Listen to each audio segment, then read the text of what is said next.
আসসালামু আলাইকুম, welcome back to my channel. আজকে আমি আপনাদের সাথে ভীষণ মজার এবং সহজ একটি নাস্তা শেয়ার করব। এই নাস্তাটা আপনারা মাত্র 10 মিনিটেই তৈরি করে নিতে পারেন।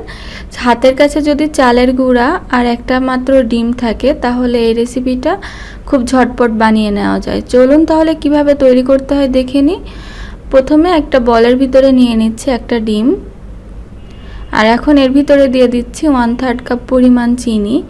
চিনিটা আপনারা বাড়িয়ে কমিয়ে নিতে পারেন আপনাদের স্বাদ অনুযায়ী।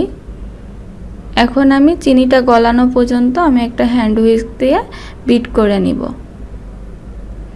অবশ্যই চিনিটা গলিয়ে নিতে হবে। তো আমারটা হয়ে গিয়েছে। এখন আমি এর ভিতরে দিয়ে দিচ্ছি সয়াবিন তেল 1 টেবিল চামচের মতো, আবারও একটু মিশিয়ে নিচ্ছি। এ পর্যায়ে দিয়ে দিচ্ছি সামান্য একটু লবণ। মিষ্টি খাবারে যারা লবণ দিতে না চান তারা বাদ দিয়ে দিতে পারেন। সবগুলো উপকরণকে আমি ভালোভাবে মিশিয়ে নিয়েছি। এখন এর ভিতরে আমি দিয়ে দিচ্ছি চালের গুঁড়া। একটু একটু করে চালের গুঁড়া দিয়ে আমি একটা ডো তৈরি করে নিব। আর আমি এখানে শুকনা চালের গুঁড়াটা ব্যবহার করেছি, আপনারা যে কোনো ভেজা বা শুকনা চালের গুঁড়া ব্যবহার করতে পারেন। তো দেখুন আমার ডোটা এখনও নরম, তো আমি আরও একটু চালের গুঁড়া দিয়ে দিচ্ছি।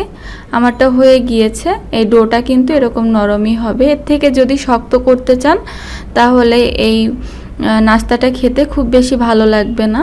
তো আমি এখন হাতে একটু তেল মাখিয়ে নিয়ে শেপ দিয়ে দিচ্ছি।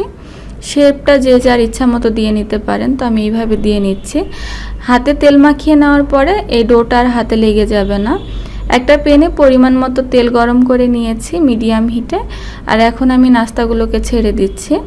নাস্তাগুলো ছাড়ার সময় কিন্তু চুলার আঁচটা লোতে রাখতে হবে, না হলে নাস্তাগুলো একেবারেই পুড়ে যাবে। নিচের সাইডটা যখন সুন্দর একটা কালার চলে আসবে তখন আমি এগুলোকে উল্টিয়ে দিচ্ছি। আর এই নাস্তাটা দেখুন অনেক সুন্দর উপরের দিকে ফেটে গিয়েছে। আর এইভাবে ফাটলেই কিন্তু এই নাস্তাটা খেতে বেশি ভালো লাগে। আর অনেকক্ষণ সময় নিয়ে এটাকে ক্রিস্পি করে ভেজে নিতে হবে। এটা উপর সাইডটা ক্রিস্পি হবে আর ভিতরে হবে নরম, মুখে দিলেই মিলিয়ে যাবে। তো আমারটা হয়ে গিয়েছে, আমি তেল ছাড়িয়ে উঠিয়ে নিচ্ছি। বাকিগুলো আমি একইভাবে তৈরি করে নিব। তো আমার ঝটপট নাস্তাটা আপনাদের কাছে কেমন লাগলো কমেন্ট করে জানাবেন। ভিডিও ভালো লাগলে অবশ্যই একটা লাইক দিয়ে দিবেন। আমার চ্যানেলটি সাবস্ক্রাইব করে রাখবেন, এতে করে আমার নতুন কোনো ভিডিও দিলে সবার আগে নোটিফিকেশন পেয়ে যাবেন। তো আজকে আমি এখানেই বিদায় নিচ্ছি। আল্লাহ হাফেজ।